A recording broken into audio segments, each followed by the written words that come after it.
It makes no fucking sense. Why would you train over and over again like you see on YouTube constantly? Why would you see people with their heads down letting the attack come on just so they can show you how good their defense is?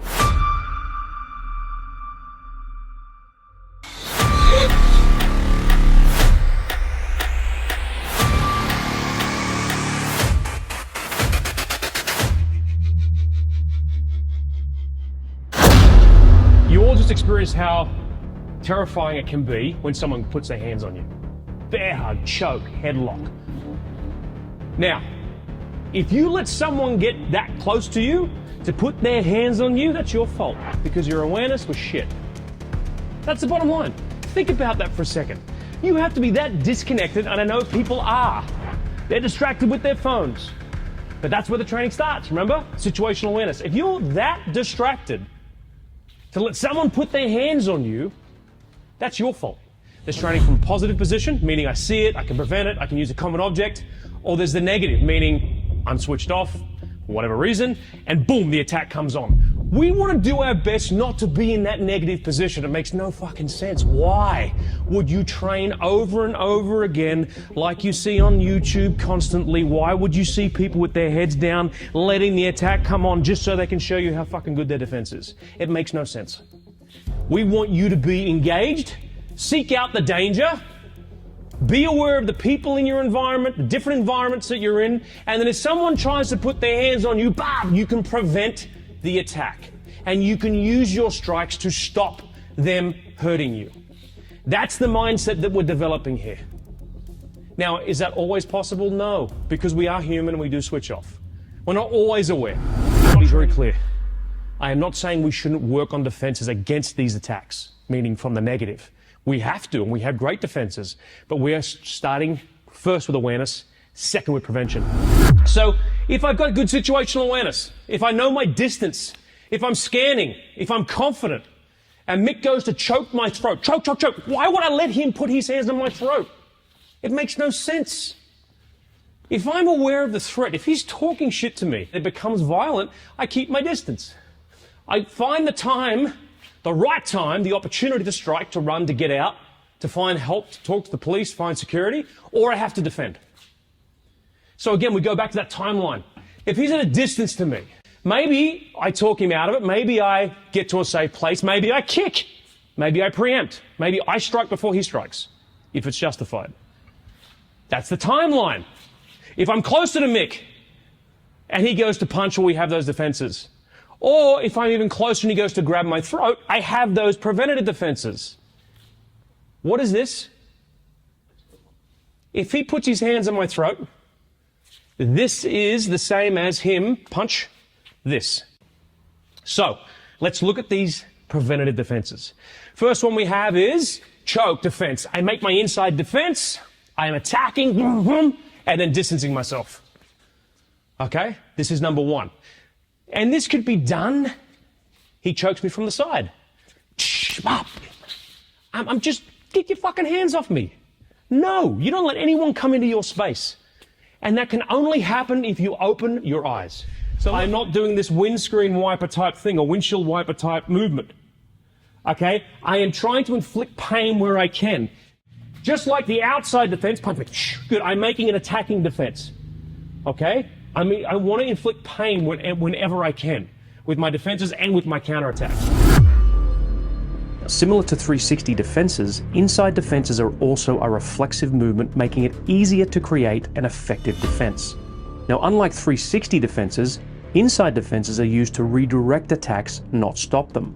These type of attacks can include a punch, a push, a grab, a kick, or an attack with a weapon. Variations of inside defenses, including defending with the palm of the hand, are also very effective in defending and preventing a variety of attacks. All variations should be used in conjunction with multiple counterattacks and within realistic stress drills. Mick, you see? So he made a defense, and sometimes we won't know if there's a knife in the hand. We want to look for that weapon, so we want defenses that can build what? More advanced attacks.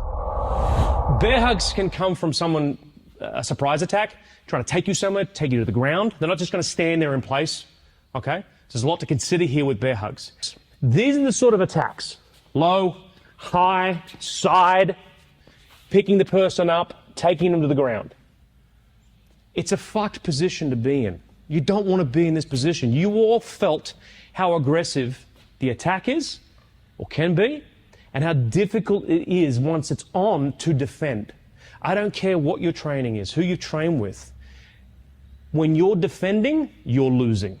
And your chances of survival go down. Suze, I'm just going to throw you in the deep end.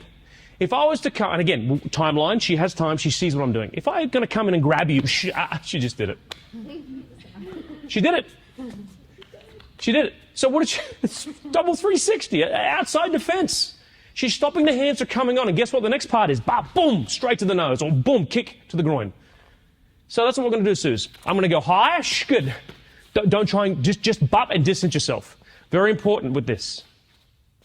And also with preventing the hands for the choke, is you want to position yourself in a strong stance, a good base. So if you are neutral or passive, which is how we all stand naturally, from here, you go from the low defense or the high defense into that fight stance, ready to strike, because that's the next part. Hands up, stay there. Good, good. So, boom, distance, make it half minute, readjust. And she hasn't even used her strikes yet. High bear hug, high bear hug. Boom, boom. I have to respond quickly with a counterattack. We have to take into account the aggression that's in the attack. They're going to keep going. They don't get you the first time, they're going to go again. Same with a knife. Stick, punch, kick, doesn't matter. So Mick comes towards me, bam, all I'm doing is stopping him, bam, boom, I'm putting his hands on me, and then striking him in the nose or kicking him in the groin. Okay, that's the drill. Here we go. Suze, you back up. We're all gonna do this, here we go. I'm gonna choke you. Good, I'm gonna choke you. You better defend. Good, there it is. Now I'm gonna grab you. I'm gonna grab you low. Good, up, up, up, up. Knee, go, go, go, go, go, go. Come on, come on, time. Ah, that one was good. You got me good then. Boom.